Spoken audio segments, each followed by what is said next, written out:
Under the leadership of President Donald J. Trump, the rogue Iranian terrorist regime is being absolutely crushed. 47 years of tolerating and enabling the world's leading state sponsor of terrorism are over. Iran's murderous terrorist leaders are paying for their crimes against America, and they are paying in blood. Since 1979, the terrorist Iranian regime has actively and intentionally facilitated the killings of Americans. They chant death to America and fund other radical terrorists who attack our country and are seeking to destroy Western civilization itself. These terrorists seized our embassy and took 66 Americans hostage in Tehran. They slaughtered 241 U.S. service members with a truck bombing in Beirut. They killed and maimed hundreds of American service members in Iraq. And this is just a small fraction of their blood-soaked record. Prior leaders have been too weak and ineffective to address this threat.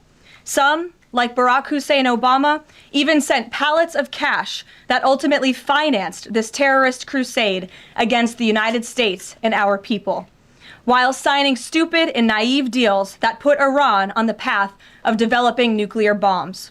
After years of endless appeasement and empty statements from politicians on both sides of the political aisle in this town, President Trump is finally the man of action. President Trump is holding these monsters accountable and permanently extinguishing their nuclear ambitions. Future generations of Americans will look to this moment as the moment where the specter of a nuclear armed Iran ended. At the beginning of Operation Epic Fury, launched last weekend, President Trump laid out clear objectives to the American people on what the U.S. military seeks to accomplish through these major combat operations. Number one, destroy the regime's deadly ballistic missiles and completely raze their missile industry to the ground. Number two, annihilate the Iranian regime's navy. And so far, we have destroyed more than 20 Iranian ships, including their top submarine last night, using a torpedo for the first time since World War II.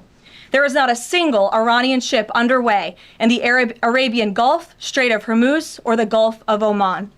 Number three, Operation Epic Fury will ensure the regime's terrorist proxies in the region can no longer destabilize the region or the free world and attack our armed forces. And thus far, Iran's proxies are hardly putting up a fight. Number four, this mission will guarantee that Iran can never obtain a nuclear weapon. It's safe to say that thus far, Operation Epic Fury has been a resounding success. American forces have struck more than 2,000 targets, destroying hundreds and hundreds of ballistic missiles, launchers, and drones. As the Department of War said this morning, we expect to have complete and total dominance over Iranian airspace in the coming hours, clearing the skies for our brave warriors to continue achieving these noble and long sought-after objectives. There's been a lot of misreporting and intellectual dishonesty from the American media on why President Trump decided to launch this operation. So let me remind you, Operation Midnight Hammer, which took place last June, obliterated Iran's 3 major nuclear sites. Yet the terrorist Iranian regime has remained fully committed to rebuilding its nuclear program. How do we know this? Because Iran has pursued this path of war and violence despite President Trump dispatching 2 of his top and most trusted negotiators to engage in exhaustive and good faith negotiations to try and reach a deal. And the world knows this president's preference is always peace and diplomacy first. Look no further than the 8 additional global conflicts he has ended in the past year as proof. Unfortunately, the terrorist Iranian regime refused to negotiate in good faith. They chose this path of violence and destruction, and they are reaping the consequences of their horrible decision. The regime did what they always have done. They lied, they delayed, they tried to string the United States of America along. They wanted to buy themselves time to continue building ballistic missiles and other deadly weaponry that could harm our U.S. personnel and troops in the region, and to continue aggressively pursuing their unacceptable nuclear ambitions. U.S. negotiators offered to lift crippling sanctions on Iran and even provide nuclear fuel to Iran at no cost to support a civil nuclear power program. They additionally had the opportunity to accept U.S. support as an investor in potential projects to develop peaceful nuclear energy together under a mutually agreed upon framework. Yet in response, Iran would have to forfeit their enrichment capacity once and for all. But Iran rejected. They accepted none of these generous and unprecedented offers by the United States. Simply put, they refused to say yes to peace. And their refusal made clear that their number one priority was building a nuclear weapon with which to threaten the United States of America. Again, the country they have been chanting death to for nearly 5 decades. Let me state this again clearly. Iran rejected the path of peace because the terrorists in charge of this regime wanted to build nuclear weapons to use against Americans and our allies. President Trump made the determination, a courageous determination and decision, that the path the United States was on with Iran had only one outcome: massive death and destruction at the hands of a nuclear-armed terroristic regime. That path of death and destruction and threats against the American people have ended with Operation Epic Fury. Operation Epic Fury has forged a new path that will better ensure the security of the United States and our people. The terrorists made a bet that President Trump would be like many of his predecessors, that he would just talk and he would refuse to enforce his clear red lines. But that has proven to be a catastrophic error in judgment.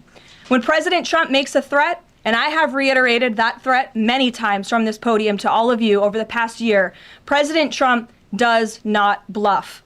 The president's words are backed up by the mightiest warriors in the world who possess the most sophisticated capabilities this world has ever known. 49 and counting of the most senior Iranian regime leaders, including the supreme leader, have already been wiped off the face of the earth. Make no mistake, killing these brutal terrorists is good for America and makes the world a much safer place. I want to also extend our prayers and condolences to the families of the 6 U.S. military service members who have been lost in Operation Epic Fury. These heroes represent the very best among us. They laid down their lives in defense of our country, and we will never forget their legacy or their sacrifice. As the president said, we grieve for these American patriots and their families as we continue the righteous mission for which they gave their lives. President Trump intends to attend the dignified transfer of these American heroes to stand in grief alongside their families. I understand the Department of War is working on scheduling this transfer, and we will provide updates at the appropriate time. Finally, the Trump administration is also doing everything within our power to protect Americans in harm's way.